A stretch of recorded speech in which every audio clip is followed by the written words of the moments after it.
Now today we are going to discuss the uterus, the cervix, another female reproductive system main part.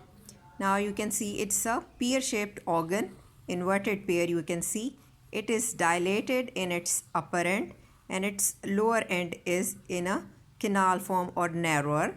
The upper end, you can see a very top superior part is called as fundus of the uterus. This rest of it is called as the body of the uterus, and the lower narrower part is called as cervical canal. Now we have to discuss the histological feature of this uterine wall. This is the innermost layer. You can see it is the endometrium.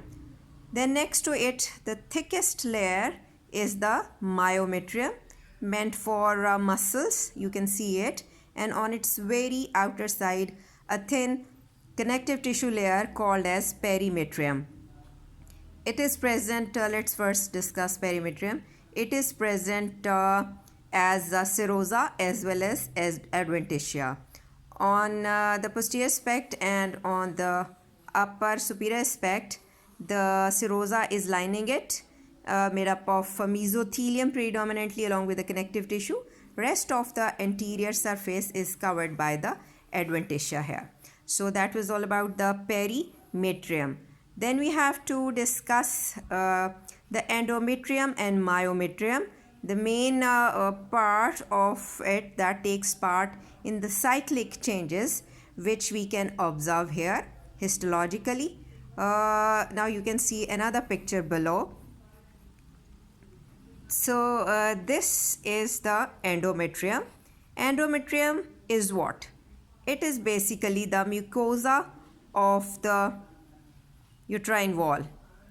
Mucosa, you know, consists of epithelium on it and the lamina propria in it. Now I will show you another view to see the layers in detail, the schematic view of this layers. This top is the epithelium, which is simple columnar. This simple columnar epithelium is dipping downwards to form the uterine glands. You can see so many cut section of these uterine glands, which are simple, tubular, could be branched. Now these are lined with the ciliated cells and the secretory cells.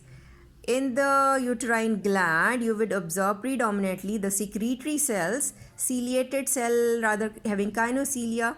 These cells are lying on this surface epithelium of the endometrium or the mucosa.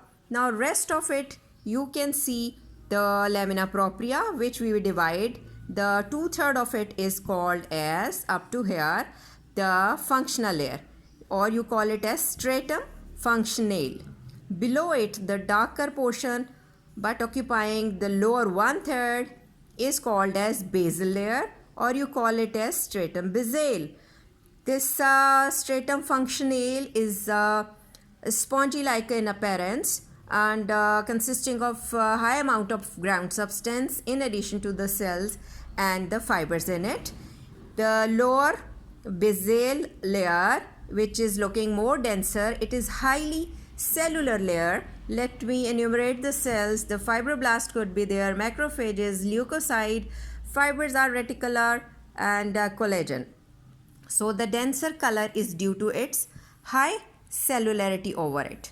Now let me tell you that the stratum functional is the layer that has to shed off during cyclic changes, and this layer, the lower one, basal, is representing a layer that is meant to regenerate the layer after shedding of it. So it has the property or capacity of regeneration for the rest of this layer. Next to it, you can observe from here up to downwards, you can see a thick myometrium, which is a non-pregnant uterus. It is of 50 micrometer and can lead to hyperplasia and hypertrophy, and finally it can attain 500 micrometer in its diameter. It is consisting of the inner layer the middle layer, widest one, and the outer layer. Outer and inner layer are consisting of longitudinally running smooth muscle. They are spirally arranged, interwoven. You can see their random arrangement. In between there could be a few fibers of collagen or connective tissue is there.